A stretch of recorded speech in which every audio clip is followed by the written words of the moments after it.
Welcome. Thank you for joining us for this Neuropsychopharmacology Meet the Author interview.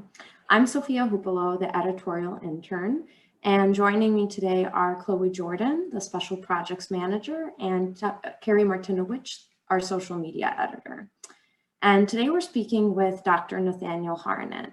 Dr. Harnett is an assistant neuroscientist in the lab of Carrie Ressler at the McLean Hospital at Harvard Medical School. His research utilizes magnetic resonance imaging techniques to identify the neural signatures of individual susceptibility to stress-related disorders after trauma. And to that end, we're chatting with Nate today about his recent NPP publication, which is called Prognostic Neuroimaging Biomarkers of Trauma-Related Psychopathology. Resting state fMRI shortly after trauma predicts future PTSD and depression symptoms in the AURORA study. It came out this January, so check out his article in the video description. And with that, I'll hand it off to Chloe with our first question. All right, thanks Nate for being here. So our first question for you is, what is one finding or a couple of findings in the paper that you were most excited about, and how did they influence current thinking in our field? Yeah, well, thanks for the question and thanks for having me today. So just as a brief introduction so that I can get myself oriented to the paper we've already published, this is data taken from the AURORA study, which is a huge multi-site national study of adverse post-traumatic outcomes after admission to emergency departments. And as part of the MRI team, we were looking to see if sort of resting state connectivity, sort of intrinsic functional connections between the human brain might be predictive, if we scan them after admission to the emergency department, which related to later PTSD symptoms. And we wanted to contrast that and say, maybe they're specific to PTSD if we contrast them against depression, or maybe it's sort of a shared variance between them. And so what we did was we reconstructed these sort of canonical resting state networks that included the default mode network, the central executive network, the salience network, as well as a network that we had identified a priori, which we called the arousal network, which was composed of the amygdala, hippocampus, and parts of the brainstem.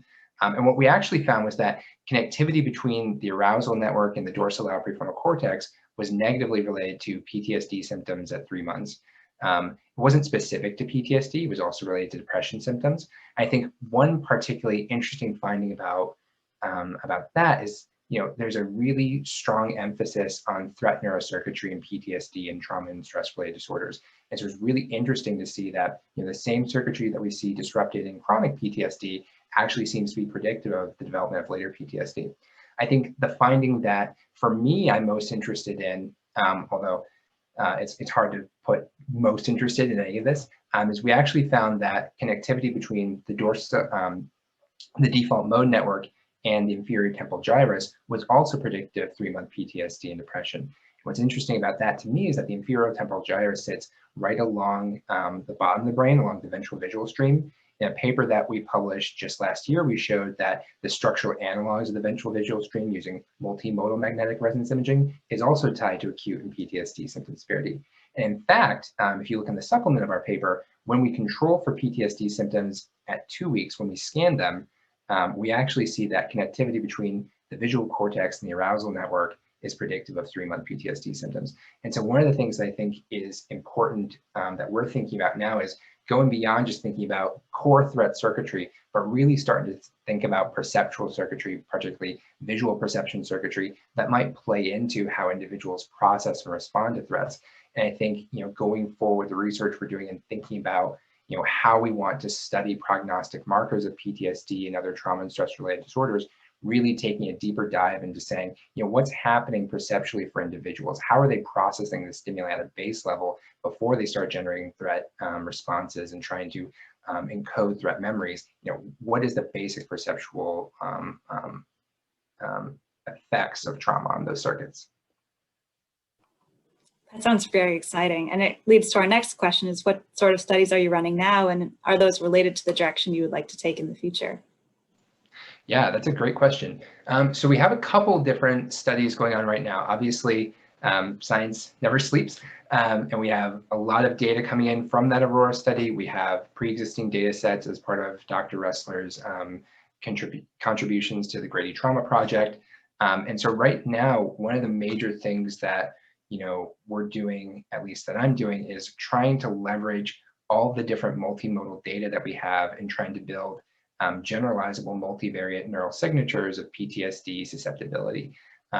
So, you know, a great thing about the paper that we published in Neuropsychopharmacology is, you know, it's resting state, it's prognostic, it's early in trauma.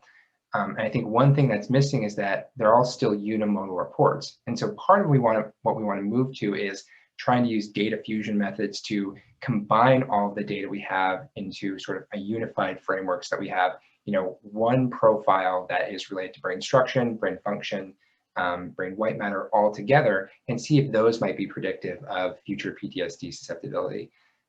Related to that, we're starting to think a little bit more in terms of traumatic context. You know, the great thing about collecting data from individuals within the emergency department is they've been through a trauma. We know what that trauma is. We know what the single event is. But I think, you know, it would be remiss of me not to know, you know, the current contemporary context in which we're all trying to deal with, right? We're dealing with COVID, we're dealing with racial injustice awakenings. You know, I think it behooves us to think about the traumatic context that people are involved in and how that might affect their brain. And so there's a lot of pre-existing data sets out there, particularly in, for example, children who have experienced different levels of trauma and abuse and neglect and area deprivation, neighborhood disadvantage, all these things. And so we're trying to leverage that data to look and see, you know, how do these different traumatic contexts that people might experience as children, how is that related to the development of these different brain structures?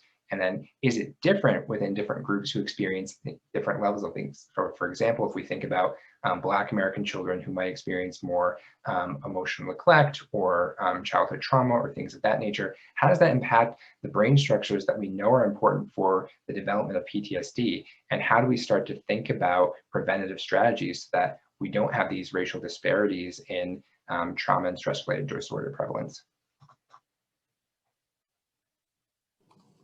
That's awesome. I'll let Carrie take the next two questions. Okay, so switching gears a little bit from the research, I wanted to ask you some questions about you and your career. And I guess one of the first things we wanted to talk about is COVID, which you had mentioned. And so, I mean, COVID has basically kind of disrupted a lot of research careers and progress in science.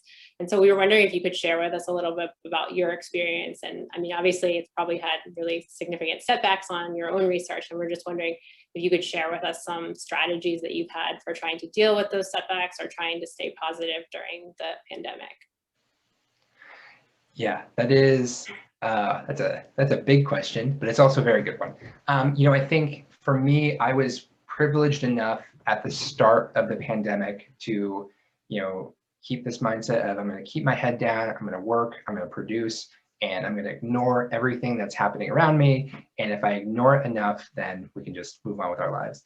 And I think as things have gone on, the reality has set in, you know, there have been obvious setbacks in productivity. It's harder to gather data. It's harder to just find the motivation to actually do data analyses, to write papers. And I think the most important thing I've learned in the last year of the pandemic is just to give myself a break. You know, we don't have to tell my boss this, but I've used a lot of time to develop new hobbies and things that I hadn't done before. So I'm trying to get back into playing music. I'm teaching myself piano. I'm doing things that help me separate from the fact that, you know, the truth is we're all trying to get through this traumatic experience together. And there's still time to write papers. There's still time to do all this. But I think taking a mindset of, you know, we have to survive first and foremost, right? That's the reality of the trauma, is we just have to find a way to work through it. And science is great. We need to keep doing science. We need to keep producing. We need to keep doing our research, but also finding a way to make sure that you are emotionally happy and healthy is super important. So yeah, there's been a lot of setbacks, but trying to reframe focus in terms of what's important and what's necessary and what might just be too much pressure. Okay, thank you for sharing with us. And I guess like the last question we wanted to ask is just to kind of ask about where are you headed next? Like what's your plans for the future, and where are you going with an independent research career, and just like what's next for you? Yeah, I think what's next is same thing as for everyone else. Write grants, write papers, collect data, keep going. No, I think, you know, I mentioned a little bit about some of the research projects that we have ongoing that we want to follow up with. We still want to look, for example, with the adolescent brain and cognitive development study. They have their second time point of neuroimaging data coming out. It'd be great to look at, you know, the effects of traumatic context longitudinally across the brain and how that's related to trauma and stress-related disorder pathology. The AURORA study is still going. We still have lots of data, not just with 2-week data, but with 6 months data process. And also thinking about studies we want to propose to actually delve into those perceptual processes. What types of tasks can we use to probe the ventral visual stream and see if negative stimuli augment it in some way specific to individuals who are most susceptible to PTSD.